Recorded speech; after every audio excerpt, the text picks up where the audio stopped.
Hello and welcome to Stephen University. I don't know why I've taken over and I'm doing the point breaks. This is the second part of our Reunited discussion. Mm-hmm. If you missed yesterday's, listen to that first because we're literally just smack bang in the middle of a conversation. Yeah. So the questions that have just been put to us is my thoughts. We'll save the big one for the last, if that's okay. The oh yeah. No, I'm starting with. Mm-hmm. Yeah, I'm starting with what I asked you. So what happened next is coming up later.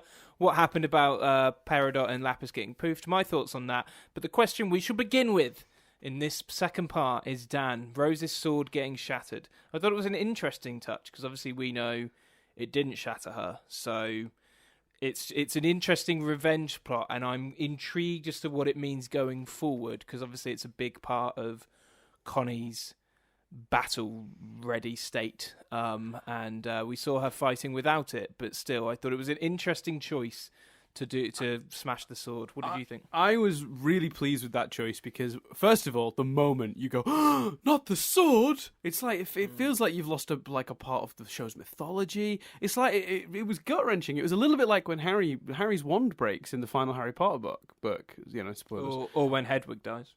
Yeah, it's like it's this integral part of it's this object that's been an integral part of the mythos since so early on, so early. You know, maybe the second Connie appearance, that sword comes up, and she swings it, and it's been such a huge part of not just the show, but particularly her character's built arc.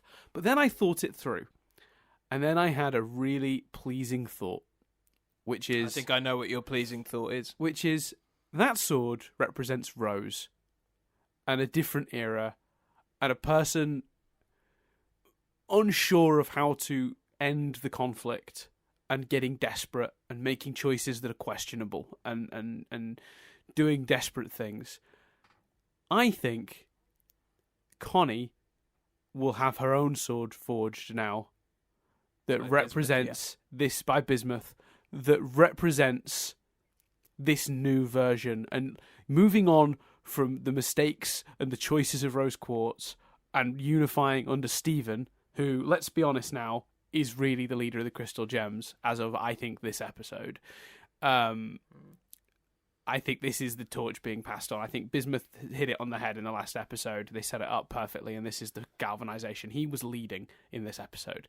Garnet was not leading. He was in the front every time. He was the first one making the moves, and they were doing what he wanted. And I think that I think a new sword to reflect this new era and this new leader, and I think that it will still visually maybe team up a little bit with Stephen's shield. Like it might still be kind of pink, just a little bit reflect, you know, the history. But I think there'll be a brand new sword forged, and it will be Connie's sword, and it will be suited to her better. And I love that idea. It still has to be. It still has to be oversized, sadly, because it still has to fit and not feel like a dagger when they fuse into Connie. Sorry, Stevonnie. But yeah, otherwise, yeah. Yeah, because they seem to be hitting us over the head and deliberately trying to remind us that Bismuth can make stuff. You know, there's his armor, the bit where the house gets smashed, and he goes, "Don't worry, I can sort that." It's a bit like, that's a funny line, but it seems to mainly be there to remind us that's what he does. That line for Bismuth is more of a setup for her, like for the Greg joke that follows. Like the we're okay. Like, that's true. Because it's the house, Greg. Like, you know, it's yeah, and he's like, oh, she's like, oh, I don't know if I can fix Greg. Yeah, that's Greg cowering. I thought was very funny. Well, I think it would have been nice if he's in the Avengers lineup, but what would he have done with one of my favorite moments, and certainly one of the most memeable moments from this, was when Blue first lands and Greg goes, right, I'm going to have to turn on a little bit of the old universe charm. And they're all like, no. And I just love this idea that in his head he was like, hey, I've seduced a diamond before, guys. I can manage this. Like, let me just roll up my sleeves and play a little bit of a song and we'll see. Like, or the other interpretation, which is he knew there would reactions, so he knew that would be his best chance of getting out. Yeah, maybe. Yeah. Either way, that's so funny to me. Like the amount of people that have put memes about like Greg thinks he can bone another diamond. I just think like, Stephen, I can make you a half sister. How do you feel about that?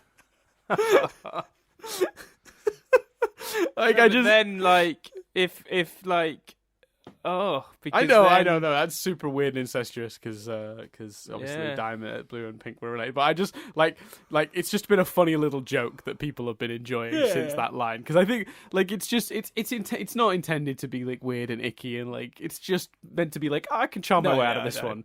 But like I love the way you can interpret it, and people definitely have, like, on the forums and all the like blogs and stuff. Like, I've just seen lots of artwork of like him like rubbing his hands together like, I got this, guys. Which is kind of awesome.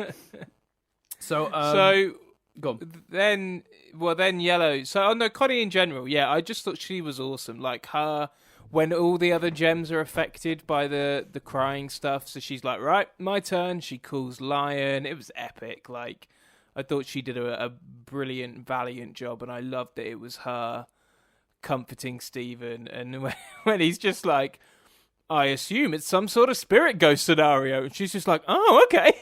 Yeah, that's a great moment. Do you think this was an interesting shift for Blue? I wondered about this because, like, when Wanted, Blue didn't seem so bent on destruction. Blue seemed like she wanted answers. She wanted answers, and Yellow was the one going, no, let's just destroy him and let's get over this. Let's move on. And Blue wanted the truth. She lands here, and Steven's like, I can explain, and she's just fighting.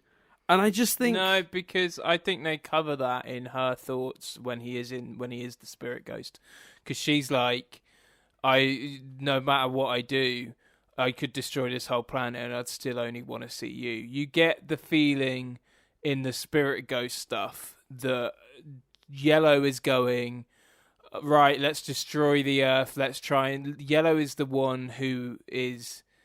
I almost compared it to the Doctor Who man who regrets, man who forgets thing, but it's like Yellow's the one that regrets, Blue's the one that can't forget. Like, I just feel like Yellow was like, right, let's just go destroy the Earth, and Blue's just going along with it to go along with her. But, you know, actually what it's about for Yellow is about trying to just block it all out and block her guilt out.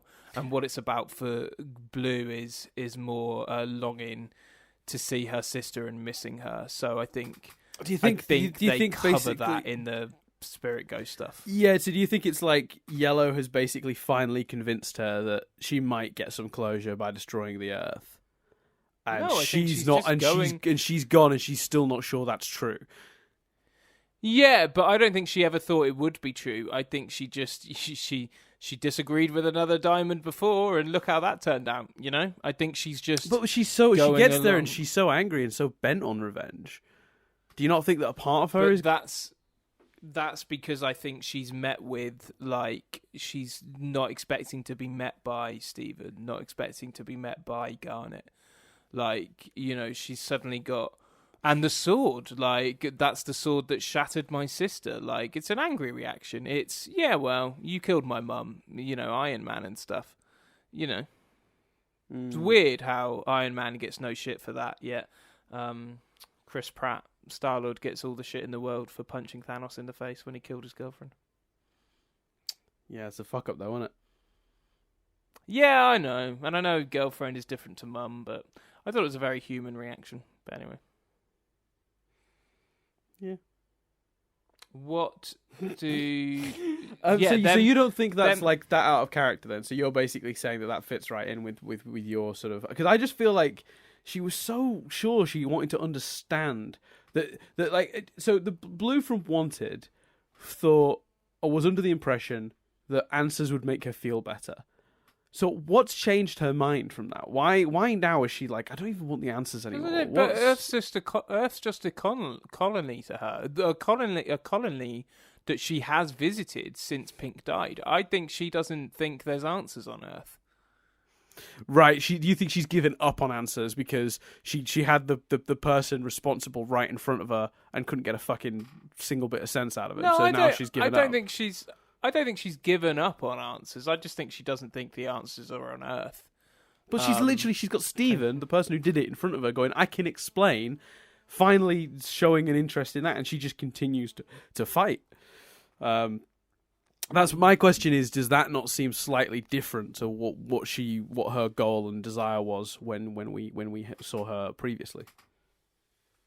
Yeah, I guess a bit. You could argue that. Yeah, because that's the sort of point I was sort of like trying to bring up, because I struggled to reconcile that. My only logic would be that she was so frustrated after losing Steven that it opened her up to Yellow convincing her and saying, maybe you'll just feel better if we just put this behind us by just literally destroying that fucking wretched planet. Like, and Blue's just gone along with it because she doesn't have any other solution now. She's run out of ways to. Yeah, I think again that both their Sky Ghosts are clearly bored and fed up and not happy. Neither of them are happy about what they're doing. Yeah, I found that really because that's the other thing. That's the other thing. No matter how they are on the outside, look at how those Sky Ghosts are. Blue's still just as depressed and is just like, oh, okay, fine. What did you think? So, what did you think of them getting poofed? I thought it was an interesting. I think it was good to show jeopardy. I think that's a logical way to do it. I think that. I like the notion that where it goes from, because like, I mean, where can it go from now? Like, you know, they all have a chat. Like, I like that there's an excuse to kind of potentially. I think it's done for future proofing. I think they can separate them again because, you know, we can't do anything too extreme with Lapis and Peridot. We're waiting for them to reappear. So, you know, I don't know, Connie looks after them or something like that while they're all chatting. I don't know. The biggest sort of excitement that people had from them being poofed were they're the two gems that currently don't have stars on their design. Crystal gems all have stars. So they're going to come back. Yeah, they're going to come back with stars.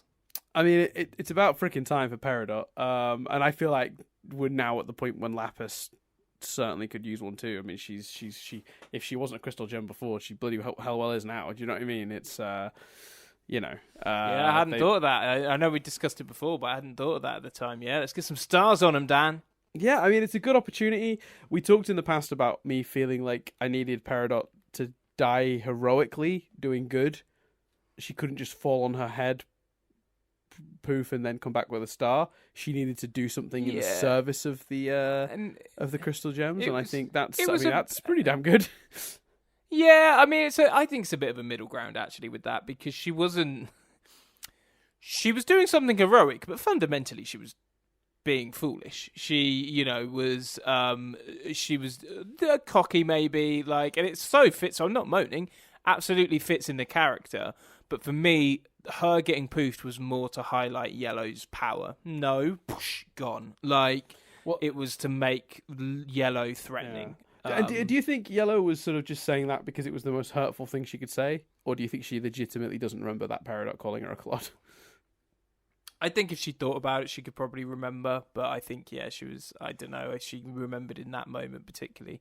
I loved as well Lapis getting poofed while he's in that sort of alternative dimension thing, because it just upped the stakes. It just absolutely the idea while he's in there. It just made you feel like potentially we were about to see everyone turn into a gem and just, you know, leave it with Steven. Yeah. Yeah, it was. I thought that was really well done. I think specifically, I think the Peridot one was really good because of all the things that Yellow could have said, this big moment for Peridot, the moment that she went from being, you know, a puppet of Homeworld to being a crystal gem to Peridot was when she called Yellow a clod. Could not have been more of as far as she's concerned, that was her big turning point, and the moment that she, you know, outraged all of Homeworld, like in her head. So the most hurtful thing Yellow could have done in that moment was just like, no, am I supposed to remember you? Whether she does or not, I suppose you could debate. But it's such a heartbreaking way for Perry to go, which is like she's running up, standing her ground, and then immediately is just zapped. And you're right, it creates jeopardy, but it's also like a really tragic character moment, because when she comes back, I think those words are probably going to haunt her a little bit. It's definitely going to come up. Yeah, maybe. I don't think they can ignore that, because that's you know, it was such a defining moment for Peridot from her perspective to find out that it mattered not.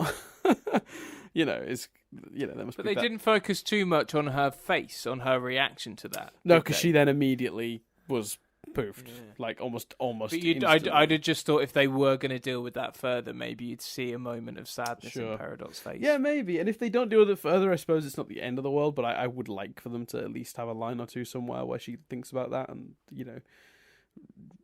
realizes that maybe she hadn't had the impact she thought she'd had when she called Yellow a clod, but now she's earned it by fighting. How quickly do you think those two are going to get unpoofed? Because obviously we've had Pearl took ages, didn't she? Whereas Amethyst comes back very quickly. I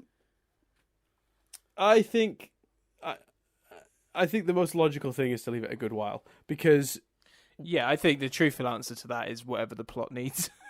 Yeah, it's convenient, a convenient way to not have to bring. You've brought the gang together, but it is a lot of characters, and if your next episode is a 10-minute episode, you don't want to juggle all those people. It's kind of a convenient way to keep them out of the way for a little bit, and then when they come back, make a whole episode about them coming back. Do you know what I mean? So my assumption would be that it would be quite some time. And also, I think what they established as well with Amethyst was that she was doing it too quickly. Like, it took Pearl 3 weeks to come back, 4 weeks to come back in the episode when Pearl got poofed. And I know it varies, and it depends on like how much inner turmoil is sort of happening, and like and how clear your vision of who you should be when you reform is. So there's lots of factors. I get the impression it usually takes longer than not. Like Amethyst, it was clearly when Amethyst was just coming back every few seconds. Garnet was like, "This is not healthy. This is not how long it shouldn't be this quick." So the impression I very strongly got was that it was, that it should be a good while, as it were. So yeah, I hope not immediately, and that way as well. When they do come back, not only does it keep them out of the way of whatever happens immediately after this, because you've got to imagine whatever immediately happens after this is big stuff. Then, they can be focused on when they return. Because my theory is that we're getting a new intro for the next season with everyone. Ugh, that'd be awesome. And if you redesign them just before the new intro starts, it's a bit like how the current intro that we had came just after the episode Reformed, where Amethyst reformed, so that the new intro could contain her new design. I'd love a new intro with all of them. That'd be so cool. Yeah, I mean, because think about how long it's been since that was updated. Think about Lapis is part of the gang now, Bismuth's part of the gang now, Peridot's part of the gang now. They're not in the intro at all. It's kind of outdated. But they got those actors, because isn't Bismuth played by quite a well-known actress? It's the actress that plays Crazy Eyes in Orange Is the New Black, who is quite kind of a what's the word I'm looking for, like a hot sort of booking right now, Uzo Aduba. But she seems like a pretty cool person. I could imagine her just enjoying doing this show. She's a really great voice actress, to the point now actually where I saw a trailer for the upcoming season of Orange Is the New Black, and I swear to God, I was just like, all I'm hearing is Bismuth now. That's all I can hear. When she first showed up as Bismuth, when me and Nadia first watched episode 100, we were like, oh, all we can hear is Crazy Eyes from Orange Is the New Black. And I love that, she's such a great performer that she's now won us over the other way, to the point where it's affections have changed. Yeah, and I think that I maybe in the new season of Orange Is the New Black it's going to switch back, and I'm going to be watching the next few episodes of Steven Universe going, no, it's Crazy Eyes. But she's so wonderful, and I am hoping that with a new renewal, Cartoon Network have allowed for a bit of budget to keep some of these guest cast, get people around more permanently. I know they're not going to have any trouble keeping on board Shelby Rabara, who voices Peridot, or the lady whose name has escapes my mind right now, who voices Lapis. You're right. Uzo Aduba would be the hardest to keep if you wanted to make a more permanent role. But if she's into the show, I could see her taking less than what she's probably worth to do it for a year or two. I know. Yeah. I mean, if they can keep Estelle, who arguably doesn't need it and clearly does it with a very limited schedule, Estelle does not dedicate huge amounts of her time to this show. It doesn't actually require a lot from the cast. I don't think they spend most of their year recording for the show. I think they spend a month or so of their year recording for the show. So it's not like it's going to interfere with other projects. I could see them if they offered her a reasonable amount of money keeping her around, and I think that's good. On the other hand, we'll probably never hear Sugalite talk again, who is, if you recall, voiced by Nicki Minaj. That's never happening again. Sugalite will literally never utter a word again in future. Nicki Minaj was not as big a deal when that first episode happened as she is now. So good luck. Hopefully they'd be able to get her, but I take your point. So where are you? So you've seen the next episode, yeah? I have. Right. So because this is obviously the last time in this format, it's crazy to think that the next episode you guys hear, from at least the point of view of us recording, there's nothing else. I will be completely caught up. I'll be completely free to speculate and theorize with you because we'll be at the same place. So what were you assuming was happening next?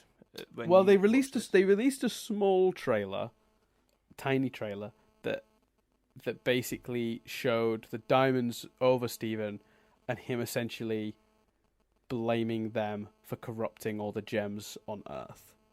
Which seems fair. And them sort of being like, because let me rephrase that slightly. Blue says something like, in the teaser, so I saw this immediately after I watched Reunited, so this isn't me spoiling. Oh right, it came like it was in the credits kind of thing.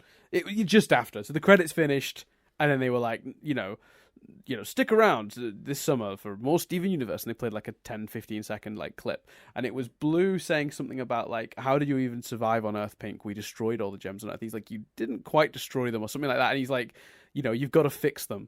And it's like, the corrupted gems.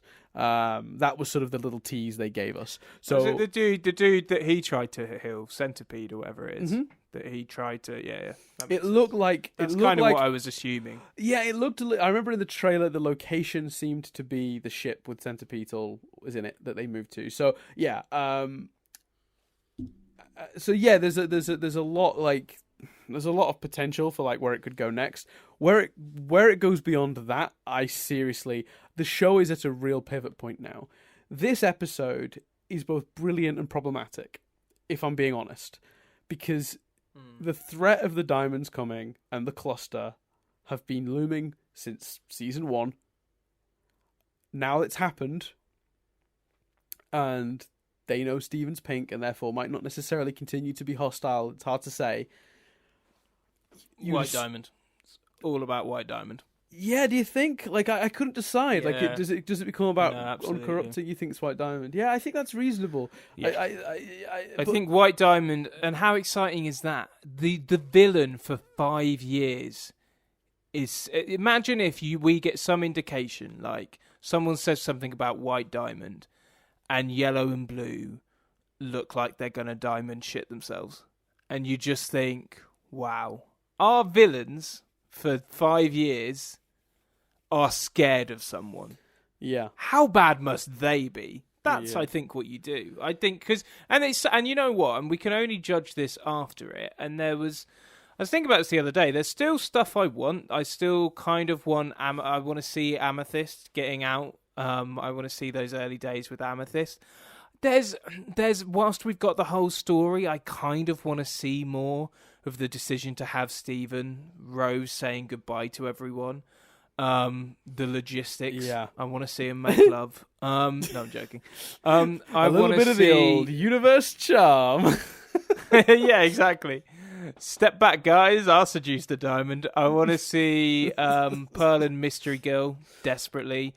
I want to see Lars and Sadie reunite. All that stuff happening in the background, that's exactly the sort of stuff that I think is coming up. My question was, what's going to be the big story going forward? That's where I was. The reason I'm naming that stuff is because whilst all that stuff is happening, it's got to be damn good, because part of me thinks you could have ended it here. You know what I mean? Like, obviously you'd have had to have introduced White Diamond earlier or done something with White Diamond. And less so than Fringe Series 4. But this is a point where if the next season isn't great, and I'm sure it will be, people could go, you should have just ended it there. Like, because you could Right. have the next episode, if you didn't have White Diamond looming, if the next episode was them uncorrupting all the gems on Earth and making their peace with Steven and saying that they could just live on Earth, but it'd be cool if he got to know his family, etc. And then maybe he says something like, and they're like, is there anything we can do for you? And he says something like, I need you to give my friend his freedom. And suddenly no one's after the or my friends their freedom. Suddenly no one's after the off-colors and Lars is back. It would be a bit rushed because it's clearly not meant to be the end. But you would, if you saw that, you'd go, okay. Or, even if Hell the movie was that, you'd go, all right, cool. There's a few things outstanding, but I'm okay with that to a point. Although when I started listing them, there were more than I thought there were, I must admit. But because they're not doing that, I think it's got to be White Diamond. It's got to be new. And you know what? It's got to be awesome because this was spectacular.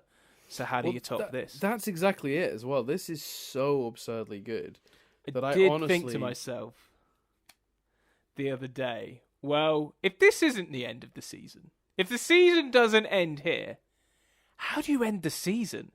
And I did have one idea that's nuts. Really? But you'd go, it's the only thing I could think of that would make me go, more than what I've just seen. Really? Okay, what's the end? Yeah. What's your prediction? Oh, no, I'm not predicting this at all because I think this would be stupid. I'm not predicting this at all. But the only thing I could think of, you poof Steven. Yes. I honestly thought they were going to do that in this episode. So the moment when he puts up the shield, which is obviously what stops him from going as far as being poofed, and Yellow stomps on him, I thought that was going to be where they were going with it. They go somewhere very different. And honestly, when that moment happened as well, I thought that's where this episode was going to end. Like, me and Nadia both were like, oh, is that it? Like, oh, it's gone so fast. Like, yeah, I think that's a really that's not a bad way to do it at all. But how would you do if the logic of this is right and that we know that like they're not necessarily going to be completely combative at the start of the next episode? Now they know he's pink. Who poofs Steven? Yeah, I don't know. Honestly, it's not a prediction. It's the only thing I could think of. And then my mind started really spiraling, dude. I was then like, okay, so they poof Steven.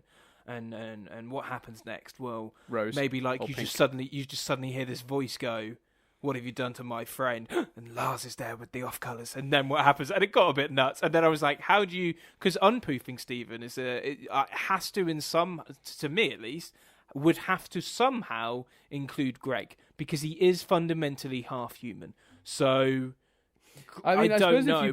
If you poof Steven, you could theoretically have Pink Diamond return.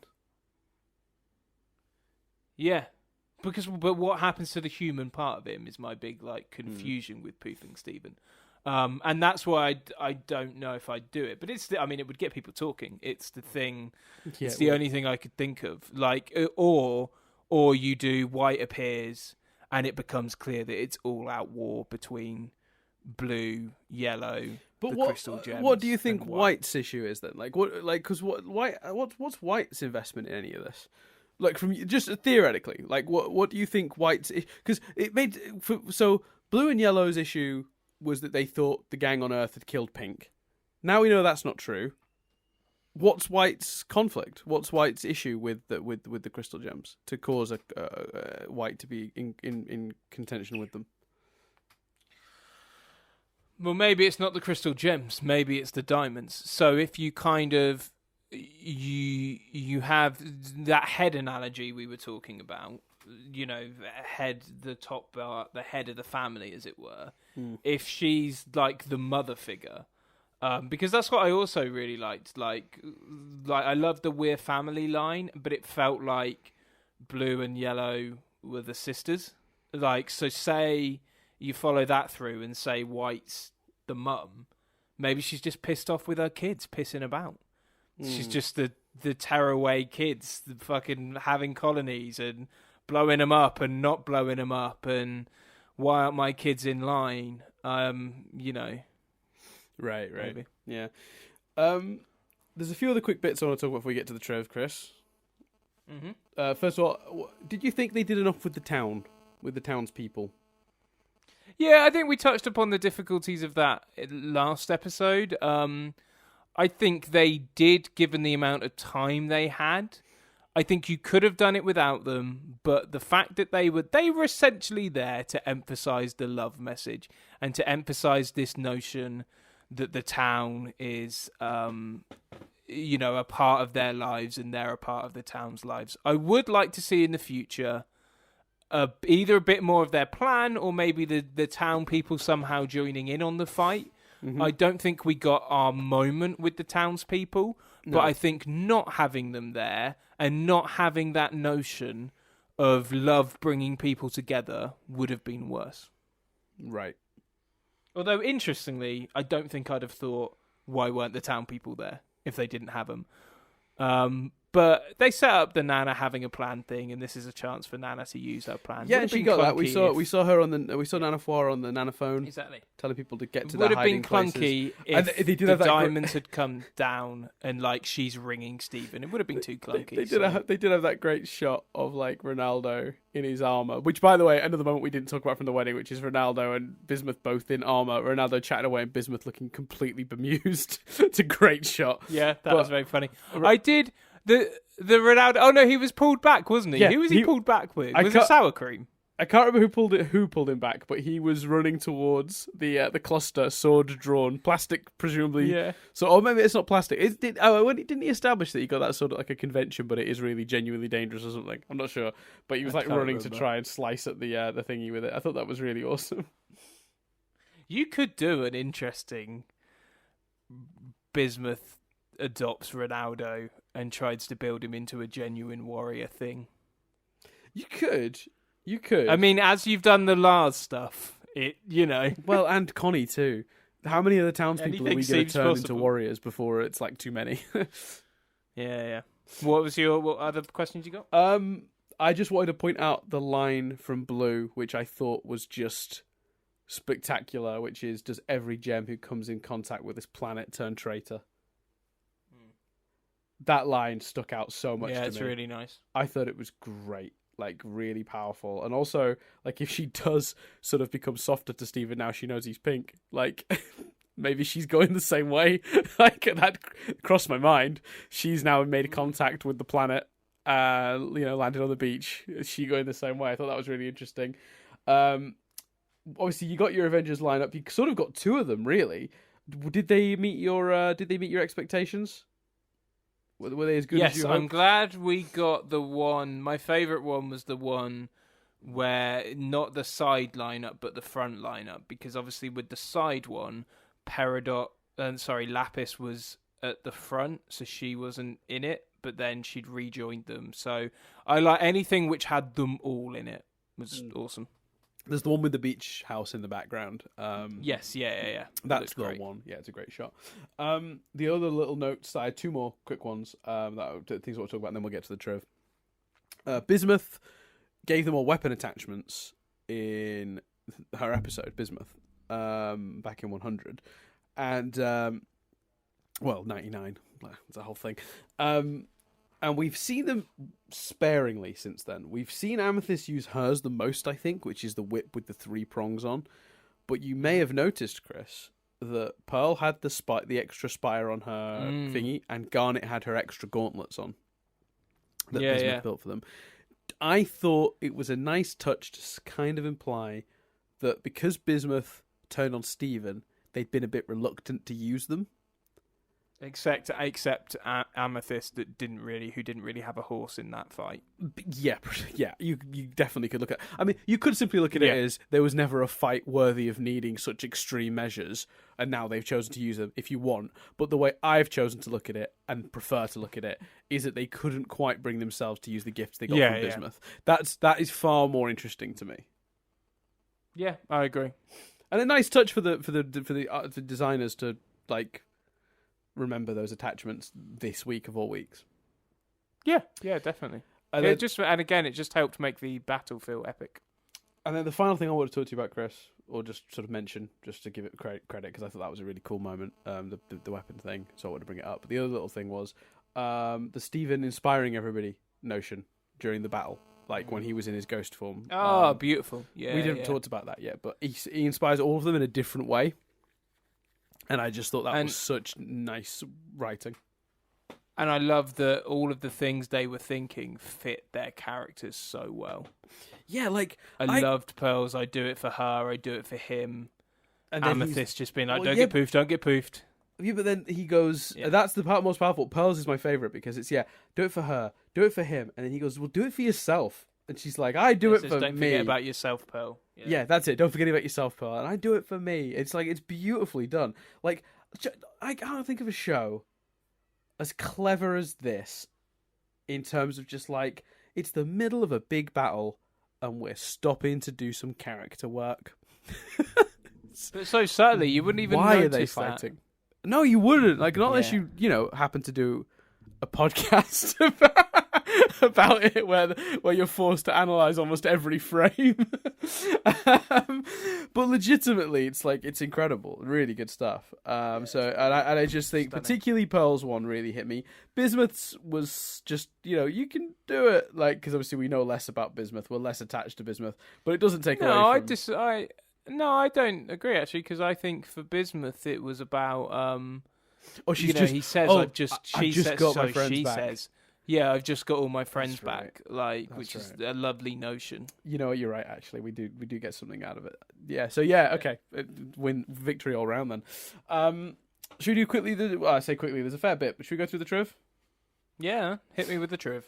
Cool. So this is obviously the third half-hour episode that the series has ever done.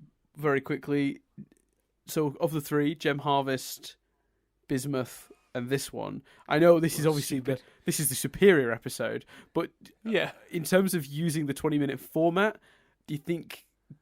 Because we said with also this one, okay, because we sort of said with Bismuth you could have split that, and we sort of said with Gem Harvest you probably could have split that. I don't think you could have split this. No, it does split quite nicely. Well, it splits in two places, actually. I think this is more of a three-parter. It's the wedding, then the fight leading up to Stephen being poofed, and then the final 5 minutes of Stephen in sort of the dream world. Well, getting stomped, not poofed, but stomped, out. Not poofed. Yeah, yes, very definitely. Much so. Cool. We've now seen... I mean, I adore you, man. I love you, but that was a dumb question. Carry on. Yeah. When it uttered out my mouth, I was like, yes, it's wasted time. Let's quickly do the quiz. Oh, no, wait. Let's analyse this. This will be interesting. It's not. It's, won't be. This is the fourth time we've seen Yellow Diamond poof a gem on screen. Both the prosecuting and defending Zircons, plus Peridot and Lapis, showing that she is clearly the most bloodthirsty of the diamonds. That was a nice little note. This episode reveals that Lapis can withstand Blue Diamond's radiated pathokinesis because of her past trauma, being trapped in the mirror for thousands of years and fused with Jasper. We sort of talked about that, but it's in the trivia. The promo art they released for this episode featured Kelsey and JP from Craig of the Creek, which is another Cartoon Network series that has actually had several references to Steven Universe in it, including a reference to Lil Butler.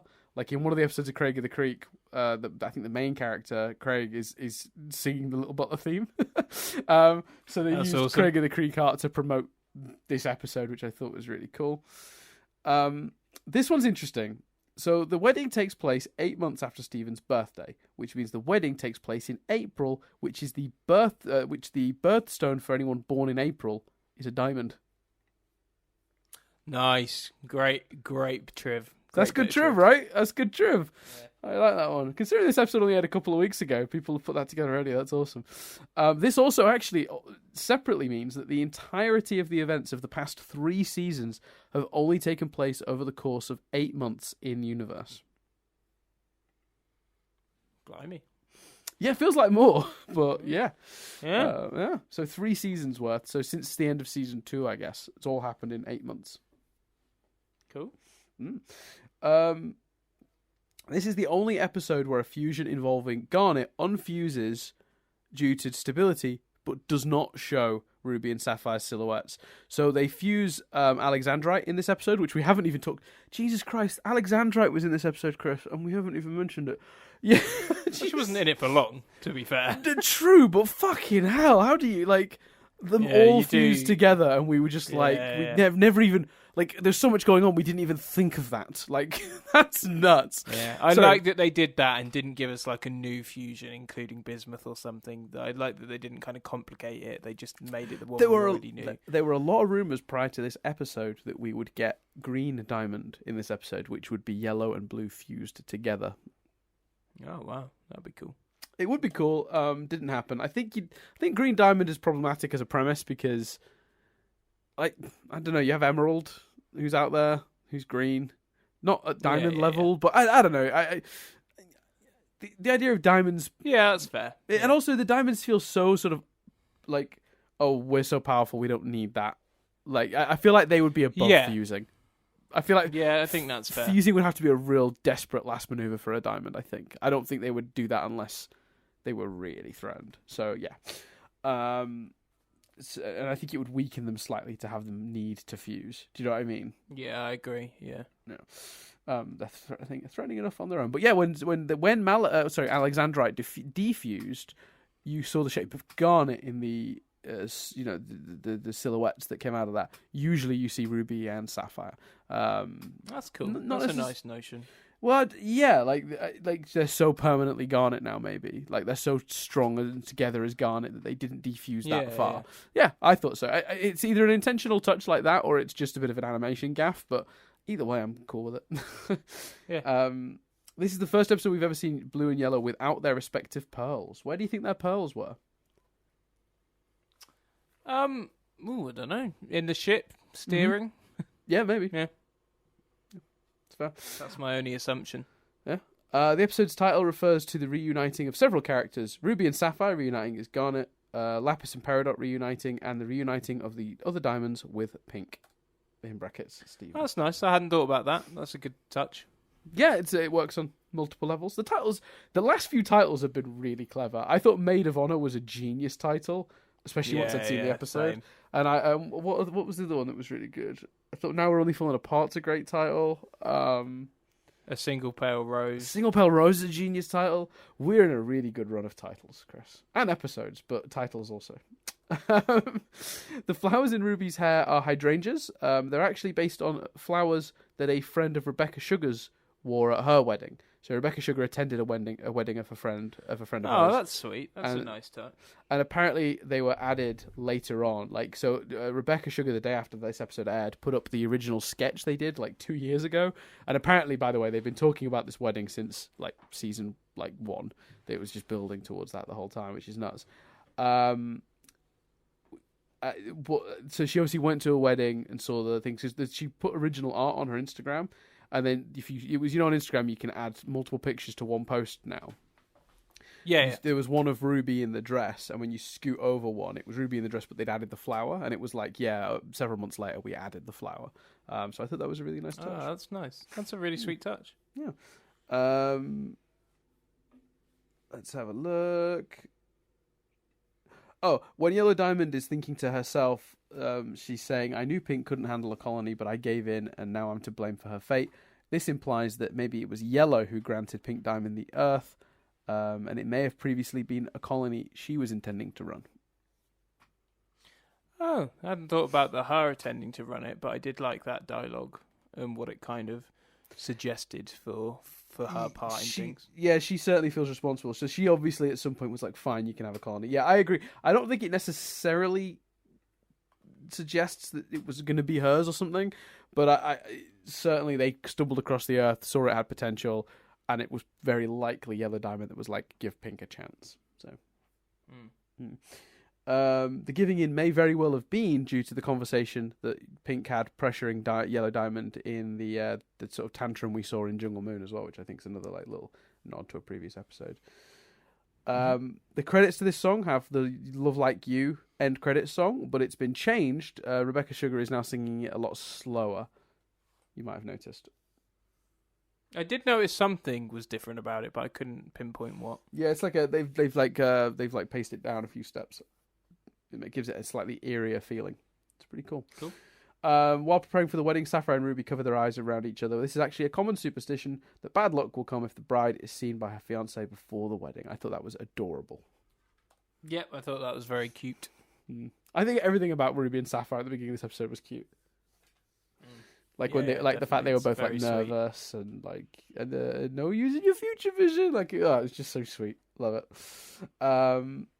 Let's see. Oh, I didn't even pick up on this. Oh, it's such a literal thing. So Steven asks Sapphire if she's nervous, and she's like no, and she then kicks away the ice shards that come off her when she's feeling particularly emotional. But I forgot it's a very literal reference to the concept of having cold feet. That's nice. I didn't even think of that. Yeah. Oh man, that's nuts. It's also potentially a reference to the Jewish tradition of breaking the glass, because obviously she breaks it with a foot. Yeah. So there you go. Lapis Lazuli's line, "I've only just begun to fight," bears a resemblance to a quote of American naval captain John Paul Jones stating, "I have not yet begun to fight." I loved that, and I also found it really hilarious a little bit that she was like, "I've only just begun," and then she's immediately poofed. Yeah, you feel quite sorry for her in that moment, Yeah.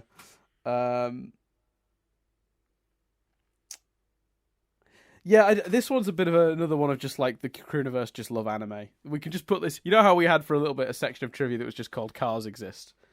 We need a section of the trivia that's just called "The Crewniverse love anime." When Steven is talking to Garnet in the Psychic Realm, she begins punching rapidly and grunting.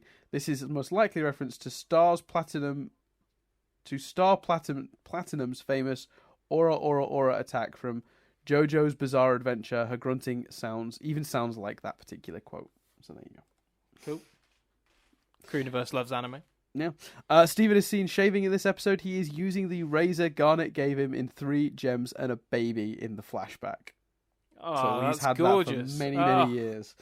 And the strand of facial hair he shaves off is actually in the exact same place as the one that he was clearly growing at the end of Steven's birthday.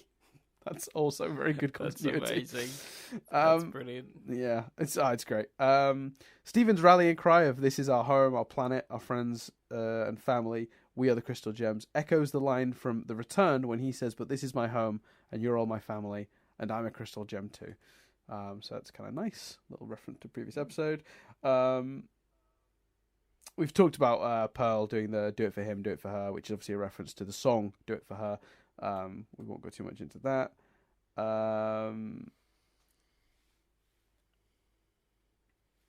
Interesting. The cluster's appearance of many hands reaching towards the sky while forming was apparently foreshadowed in The Zoo, when the Zoomans all reached to the sky after Greg rejected their choice of him. Like, visually, those two things match up. It's interesting. I don't know if that's an intended one or just how similar... deliberate that would be. It's certainly like a visual that sort of rhymes, but I don't know the intent of that was there, or if that's just a similar design aesthetic because the same people are sort of working on the show, but still cool. Apparently, a very similar image of all these hands reaching up was seen on the mural inside the Pyramid Temple, which is true. I looked at that mural recently for a different reason, and that's there. You go. The enhancements given to the Crystal Gems weapons in Bismuth, The Return. Steven, Greg, and Pearl all wear the tailor-made suits that they first wore in Mr. Greg. Oh, that's cool. So, you remember, with his money, he bought them all. They all wear tuxes and top hats and stuff, and that's where their outfits came from. The Together breakfast makes a reappearance as Garnet's wedding cake. I thought that was adorable, that there was a little bride and groom figurine on top of a Together breakfast. Instead of the strawberry on top, it was a little ruby and sapphire. I thought that was nice. Yeah, I spotted that one. I thought it was cute. During the song "Let's Only Think About Love," Steven does a pose similar to a pose that he does at the beginning of the very first opening, from the very first sort of title sequence of the show. The original one. That's pretty nice. God, there's so much stuff, isn't there? Steven's line from the song describes Pink Rose seeing Earth's beauty and worth, which actually echoes Pearl's line from the extended version of the theme song. She talks about its beauty and its worth. We will protect your kind. Cool. We will protect your Earth. We will protect your Earth. We will protect you. Anyway, sorry. Can't not do it. Let's see. Oh yeah, Greg is playing Stronger Than You on his guitar with the drums walking down the aisle. We've sort of talked about that. But Sour Cream also plays a chiptune remix of that during the reception, and a small sample of the song can be heard when Garnet is confronting Blue Diamond, reaffirming that she is made of love. Nice. In Can't Go Back, Steven tells Lapis that she can drop the barn back on the beach. She does quite that in this episode. That's a great bit of continuity. Brilliant. Yeah. That's amazing. Yeah, I love that. When Garnet faces Blue Diamond, she later asks, who are you supposed to be? Jasper asks the same question to the newly formed Smoky Quartz in Earthlings when Steven and Amethyst fused. That's pretty cool.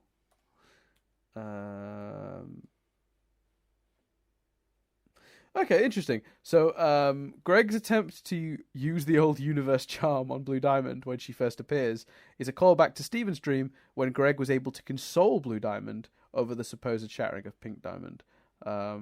He does not get the opportunity, however, as everybody decides that's a very bad idea. Which it would have been. There you go. That's the truth. Cool. There you go. Triv. A lot of truth. Right, well, sorry there was so much. That's all right. We will see you all on Tuesday, I believe.